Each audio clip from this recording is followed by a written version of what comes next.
Hey, how's it going?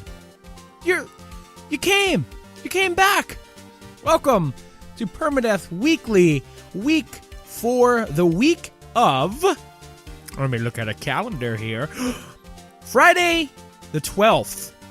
Fucking dodged it, man. We dodged it. That means good things for this episode. Could have been bad. Could have been real horrible luck. I could have been slashed right now. Let me check and make sure it still might not happen. Sometimes psycho killers get the date wrong too. You know, all that killing going on, they lose track of the days. Some people don't even look at calendars. They just kind of go by the wind. I am your host, Bill Conway, and this week's track of the week is Objection from Phoenix Wright Ace Attorney, the HD-ified, redrawn trilogy collection just came out this week on Switch, PC, PS4, Xbox One, pretty much anywhere you could play games. And I have begun my journey through that series for the first time. So, I'm adjusting the mic a moment here. A little bit of a loosey-goosey episode this week. But I've been enjoying my time with it. I did the first two cases. The first one's really short, kind of like a little tutorial.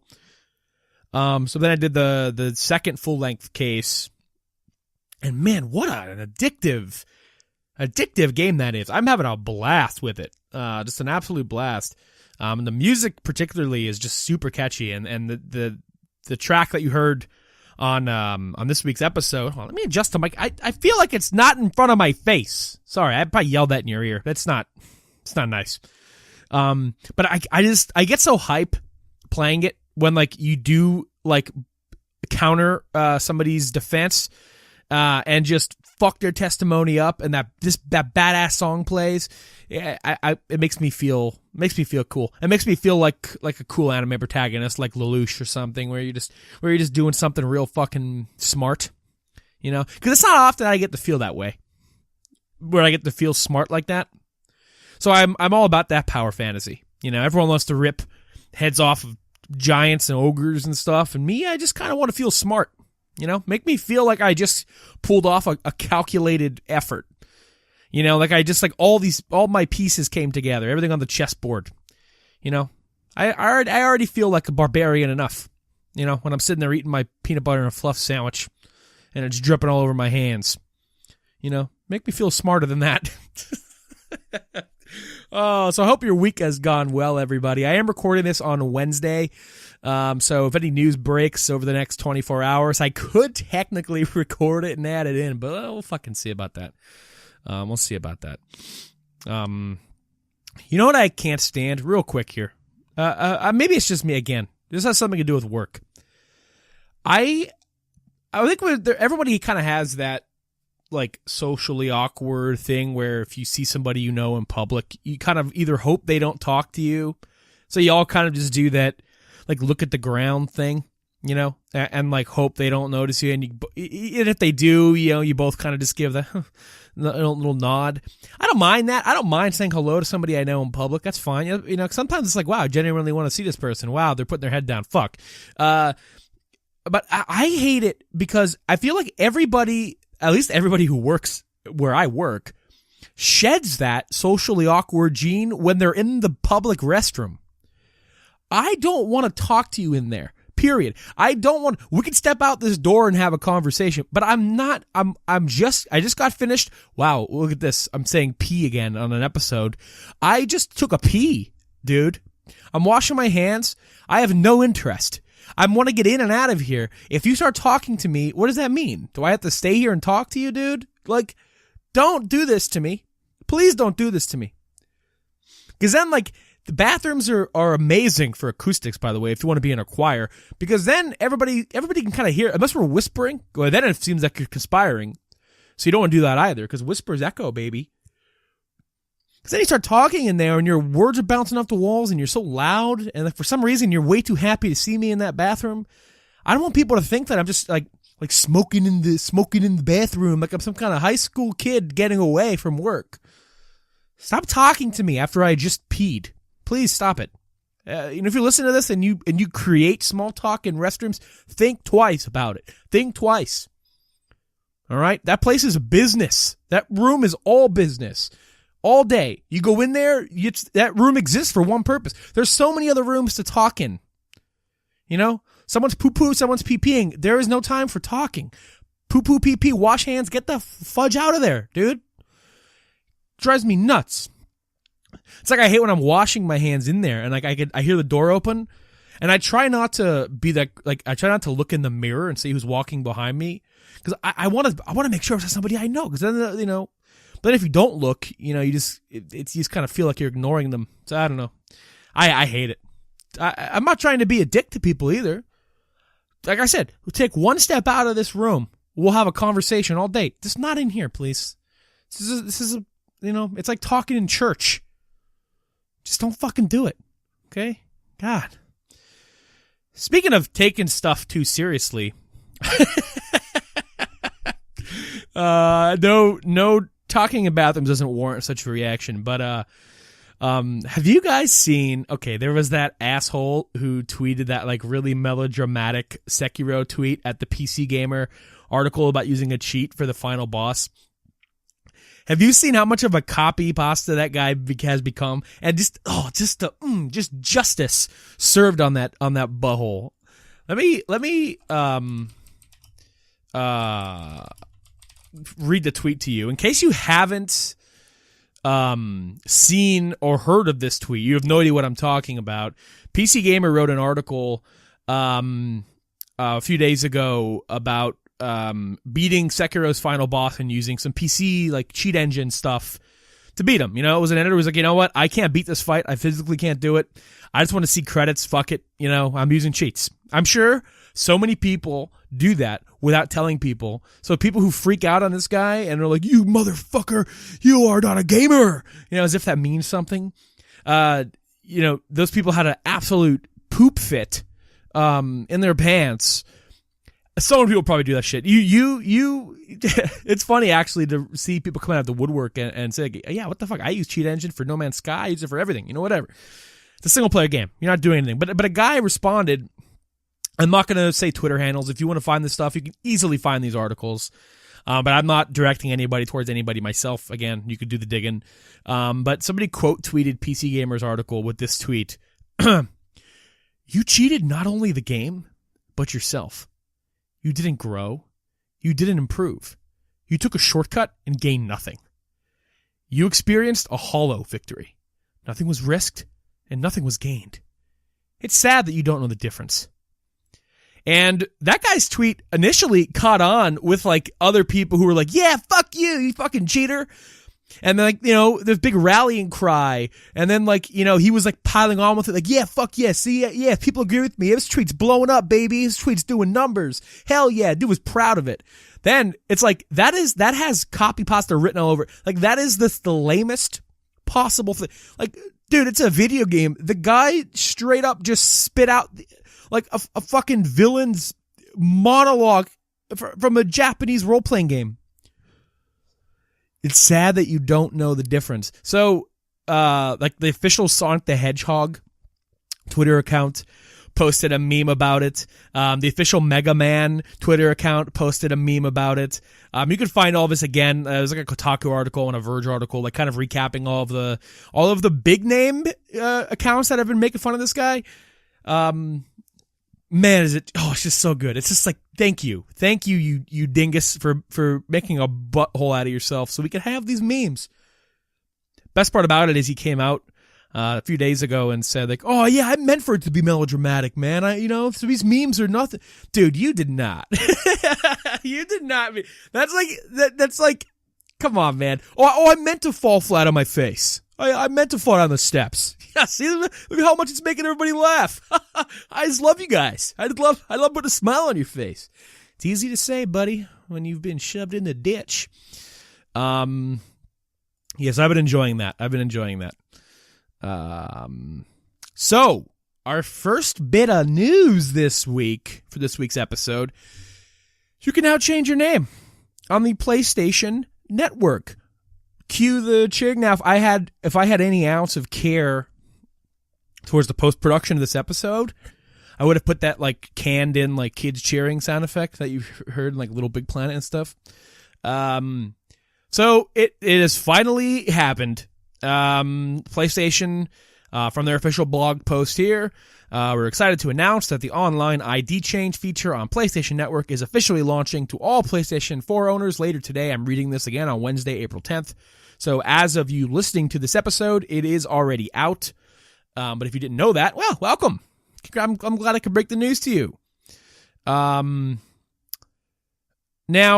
this was after months of testing. So we know when they announced this, they said it could potentially break some games, which is the thing everyone's kind of been curious about. And it's why it's been in testing so long. People have been asking, when's it coming? When's it coming? You know, because of the way the PlayStation Network was made all those years ago, and because of the way games are developed for that network, changing names, I guess, is something that, you know, could create a major domino effect. So they created, on their blog, they have two lists of games. So they have a list of games that have issues that have been identified and games with critical issues. So I'm going to read these games off to you. Otherwise, I mean, the news is just you could change your name, you know, and the first one's free, so that's nice. So anybody looking to change their name from Fetus Berry, you can go ahead and you can do that now.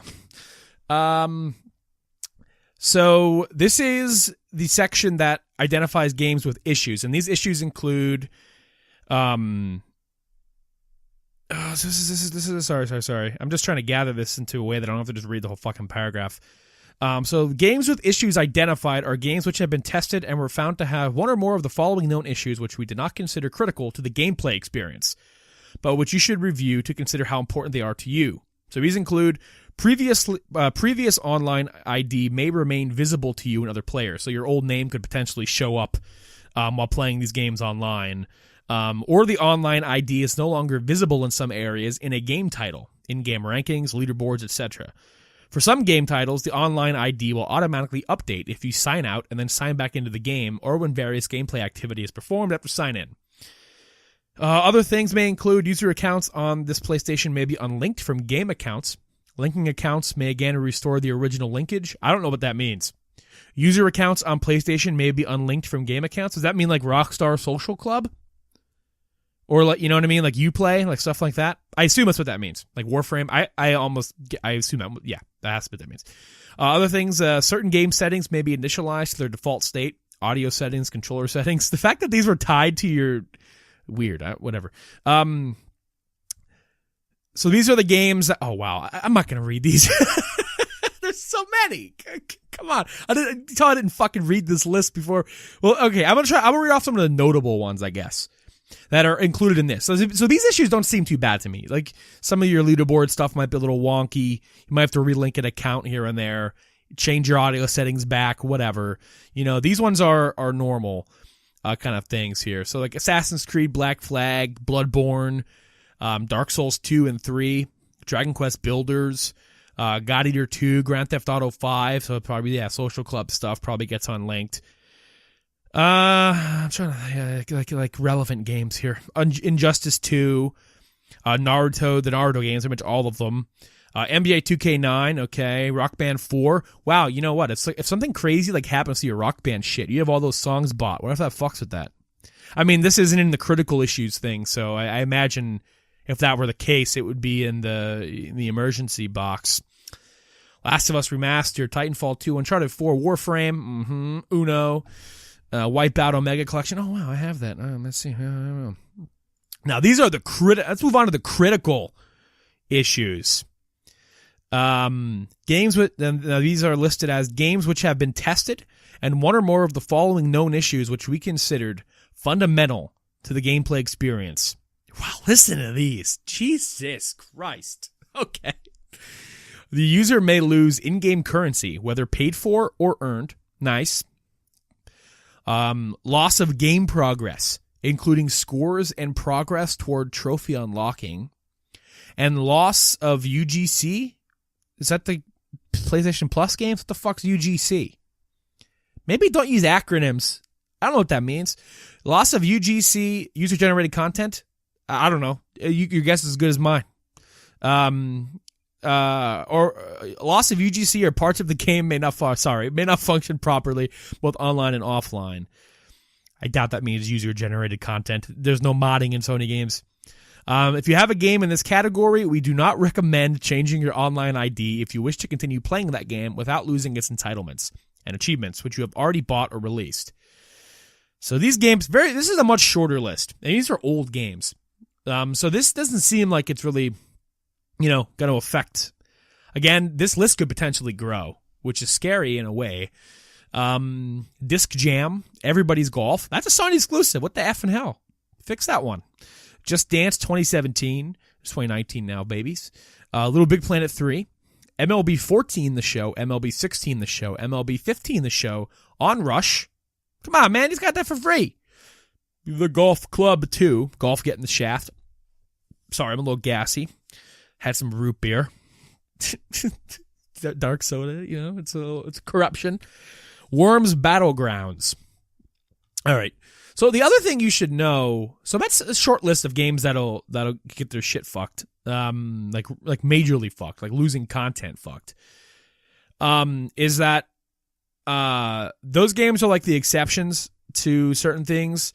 It says here also on the PlayStation blog from Sid Schumann, all PS4 games originally published on or after April 1st, 2018 have been developed to support the online ID change. So like all new games should be okay. But it does say, however, since they have not all been specifically tested with the feature, we cannot guarantee that they will support it.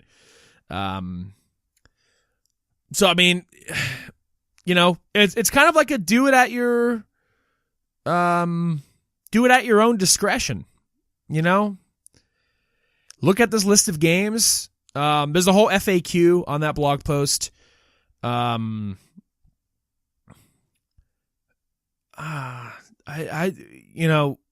sorry. I'm sidetracked by reading the FAQ here.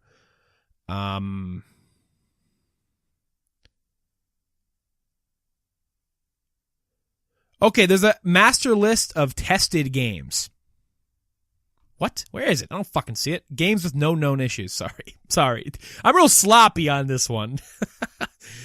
So I'm just going to read off some of those too. All of the Assassin's, like Origin, Syndicate, Unity. So those games are older in 2018. So I guess it's like a guarantee probably that games past April 1st, 2018 will just work. See, now, like, Call of Duty World War II's on... my dad really wants to change his name. This is a sidebar. And, like, I don't want him to lose any of his stuff, though. Like, I don't want to tell him to go ahead and do it because the first one's free and then have it... hit Drive Club's on this list. Yeah, thanks, Sony. Little sidebar. We're talking about Stadia. We're talking about... I have nothing else to really say about the PSN change anyway. Do it at your own discretion. Read the FAQ. Good luck. Hope none of your shit breaks. I don't need to change mine because my name's Lord Hogue and I love hoagies, so I would say that forever, but... for people who have embarrassing names like Fetusberry, good luck. We're talking about this whole Stadia thing, and everyone's worried about the digital future. And, people have made points about, Google could just kind of shut the whole operation down whenever they want, and all of that time and money you've spent on those games just kind of goes bye-bye. We look at what's happening with Drive Club. This is a story that I think might have broke like at the end of last week after I'd already recorded. Sony shutting the servers down for Drive Club. And not only that, because there is still single-player content in that game, but they're delisting the fucking game off of the PlayStation Network. Drive Club and Drive Club VR. What in the ever-loving shit did Drive Club ever do to you, man? I love that game. I have it physically, both VR and regular, so I'll play whenever the fuck I want. But one of the best racing games in terms of content and support that's been out this gen. And you debate me on all you want, whatever. In terms of pure driving, get in and go, there was so much content in that game. Just fucking put it out for free. It's amazing, But that's the worry, is like that now Drive Club ceases to exist for anybody who ever wants to. I mean, you could probably find physical copies of it for pretty cheap. But the point is, going forward into the future, 20 years into the future, where there are no physical copies made of these games anymore because we've all entered the Stadia world, or the X Cloud or whatever, the Shoes Cloud, whatever the hell it is. And then there's no backup plan, to when a company decides, well, I'm going to pull the plug. It's such a bummer, man. Such a bummer. And, a lot of people don't care because it's Drive Club. But, like... come on, man. I care. Game's good. Don't erase it. What the fuck? Like, come on, man. It's a major release. just gone. It's not like it's some bum-ass PS3 game that's like about a raccoon that like 3 people played, made by 2 guys in their shed, you know? And even if it was, preserve that. Those guys worked hard. Son of a bitch. Speaking of working hard, Jason Schreier killing it over at Kotaku these past 2 weeks, just shoveling the shit that is modern day BioWare and the going-ons there. Now, I'm not going to get too into this one because, again, it's very similar to what we talked about with Anthem last week. It's very similar to what you've been reading about Anthem, and Andromeda. And this week, it's all about Dragon Age 4, and just the troubled development that Dragon Age 4 has been under, and just the changing of, again, read his whole story if you want the full picture of it. But just the changing of the guards of leadership and just the changing of the game. But there's one thing in it in particular that really bummed me out.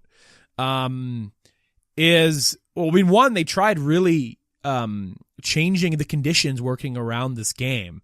And that Dragon Age Inquisition was such a shit show in development. Well, we're seeing a pattern here. But it was such a shit show in development, but it came together. But they vowed to like not let that happen again. Like we won't let this team go under this kind of stress again. Well, you did it. They did it with Anthem, whatever. And Anthem's development pulling people away from Dragon Age, but their concepts for Dragon Age 4, man. I'm not a big like Dragon Age guy. I've never really played them. But listen to this. The Dragon Age 4's original concept was codenamed Joplin. And this excerpt from the article from Jason Schreier states, another former BioWare developer who worked on Joplin called it some of the best work experiences they'd ever had. We were working towards something very cool. A hugely reactive game, smaller in scope than Dragon Age Inquisition, but much larger in player choice, followers, reactivity, and depth, they said. I'm sad that game will never get made. You'd play as a group of spies in Tevinter Imperium, a wizard-ruled country on the north end of Dragon Age's main continent, Thedos. The goal was to focus as much as possible on choice and consequence, with smaller areas and fewer fetch quests than Dragon Age Inquisition. There was an emphasis on repeat play, one developer said, noting that they wanted to make areas that changed over time and missions that branched in interesting ways based on your decisions, to the point where you could even get non-standard game overs if you followed certain paths. A large chunk of Joplin would center on heists. Come on, man! But developers talked about building systemic narrative mechanics, allowing the player to perform actions like persuading or extorting guards without the writers having to handcraft every scene. So that sounds cool, man. That sounds like a neat take on it. And I always love interesting, player placement. And by that I mean like you're a bunch of spies doing heists in a CRPG. Yes, please give that to me. Too much. Are you the guy who's like has the silver blood in him, or the guy who has the fucking magic feather butt thing, and like you're the only one who could save him, and you've been awoken because somebody lit a fountain? You're some grimy ass spies doing heist shit. Please let that still be what's happening in this game. But unfortunately, the article goes on to talk about the amount of people who were pulled from that team to help on Anthem and Andromeda. And then talking about how this game totally changed. This is just depressing. This is what stuck out to me again.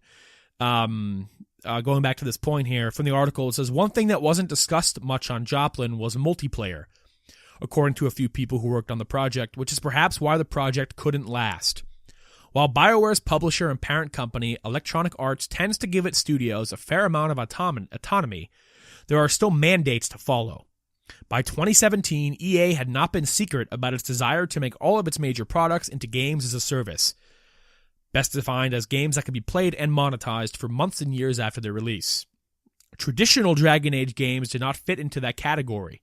Inquisition had a multiplayer mode, but was something like that really going to bring in the long-term revenue that EA wanted from expensive productions like Dragon Age 4? So, all right, we're getting the little seeds are sowing here. EA loves games as a service, and for them, games as a service is multiplayer. Where's what I'm looking for here?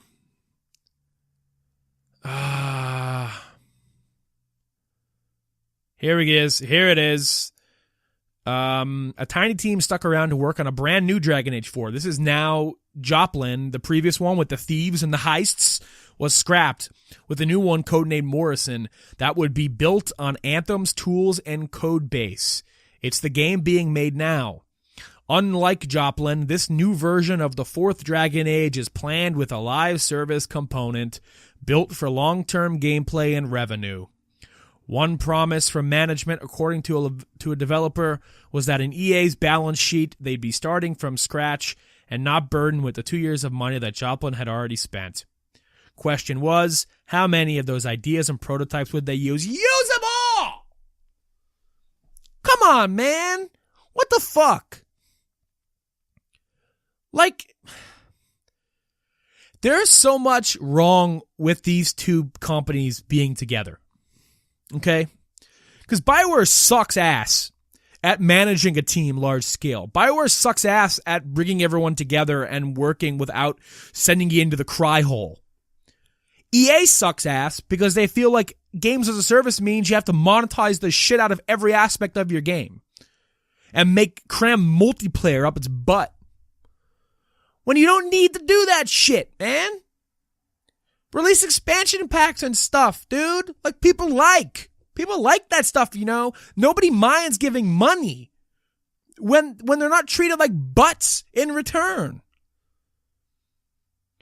It's such an amazing concept, huh? Like, you know, you look at some of the most financially successful games as a service. You look at the games that are well regarded for being games as a service. You look at Fortnite. People can say whatever the fuck with Epic whatever. Okay, with Epic Games. I'm not even talking about the Epic Game Store. But you look at what Epic has done with Fortnite and the sheer amount of free stuff they give people because they treat the player okay. You know? Overwatch's content feed has kind of slowed over the years, but for a while, look at that. People were happy to pay Blizzard money for cosmetics. The problem is EA sees this stuff and wants to cram this shit into games that it doesn't belong in, but instead of finding systems that work for these particular IP, they try to shoehorn shit in that doesn't belong. Dragon Age doesn't need multiplayer. If this is any indication of them trying to add Anthem-like shit into Dragon Age, I don't even want to... BioWare is going to burn to the ground. Now, we had clarification from Casey Hudson on Twitter in early 2018 when people started questioning about the next Dragon Age potentially being a live service game, and he said, reading lots of feedback regarding Dragon Age, and I think you'll be relieved to see what the team is working on. Story and character focused. Too early to talk details, but when we talk about live games, it just means designing a game for continued storytelling after the main story. Well, tell EA that then, Casey Hudson. Does EA know that's what it means? Because if they don't, you guys are going to have an interesting one on your hands. Christ. I think it makes me angry so much is that I respect Casey Hudson and I respect BioWare and I respect what they've been able to do. And I don't know where all of the blame could fall on. You read so much dirt about BioWare management and how they operate, and you read so much dirt about EA and Frostbite and all these things, and it's just like, man, if two companies were just not meant to be together at all, it's these two. Holy shit, man. Holy shit. And I get it. All right? I get the idea of like, oh man, we want to create a world that you can keep coming back to. I understand that. But the thing is until we see that in practice and know that you understand it, it's hard to get excited about reading these things. It's hard to not feel a little bit, well, what the fuck, man, when reading stuff like this. Like, we see all this talk about live games, you know, and actually, it can be done in a single-player game. I think Ubisoft does an okay job with their stuff. You know, I mean, they nickel and dime and kind of microtransaction pieces of stuff in like Assassin's Creed, like XP boosters and stuff like that. But generally, like the actual post-launch content support for like Origins and Odyssey have been pretty substantial and like pretty well worth it. Lots of people stick around, level caps increase, and brand new stories and campaigns and different areas and bosses and stuff. They've done a really good job with that. Ubisoft has done a good job with For Honor. They've done a good job with Rainbow Six. They've done a good job supporting The Division, Division 2. I trust them with making games as a service, but EA hasn't made a successful one yet. So that's what, anytime you read something like that, it's like, whoa. It's crazy. It's a bummer. Read that Dragon Age article. That one's just as crazy as the fucking Anthem one. There's crazy stuff in there. If I was a Dragon Age fan, I would be just hoping it doesn't even happen. Man. Anyway, that's all I got for you this week. I had some like quick hits for you. Like some little stories, like there's an Overwatch event coming, stuff I don't really want to comment on, but I just want to tell you about. There's like an Overwatch event coming. And my main goal is like, oh man, there's some games on sale. Like Moonlighter's on sale as of today as I'm recording this, but it's only on sale for 1 day. So, hopefully you saw that if you're interested in Moonlighter, but they did announce their big first paid DLC. So that's cool.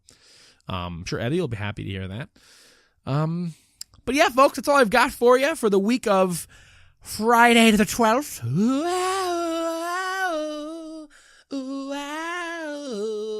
That's supposed to be scary music. Just missed it. Just missed the 13th. Hope you all enjoy the episode. Let me know what you think about anything discussed. Let me know if you're going to change your PSN names. Let me know if you've used any hacks to cheat anything in your life this week so I can tell you that you just don't know the difference, man, between a victory and a hollow victory, you goddamn bum. You can follow me on Twitter at PepperedHam. You can follow our show on Twitter at PermaPodcast. If you're a first-time listener, I never told you, we've got a bigger show on this podcast feed called the Permadeath Podcast. That comes out every month. We got a weekly show, a monthly show. The monthly show talks about everything we've been playing. Myself and two of my best friends, Evan, can sit down. What has been keeping us busy over the last 30 days? We deep dive, take some nice big chunks out of our lives for 3.5 hours and really hash it out. Like I said, you can find that on this same feed. You can also find it on youtube.com/Permadeath Podcast, as well as you can find this shoth there. You can follow us on any podcast service you like. Drop us an email at at permadeathpodcast@gmail.com. Let us know what you think. You can also find us on Discord. Links to all of that stuff were in the description of the YouTube video down below. And as always, see you in the history, folks.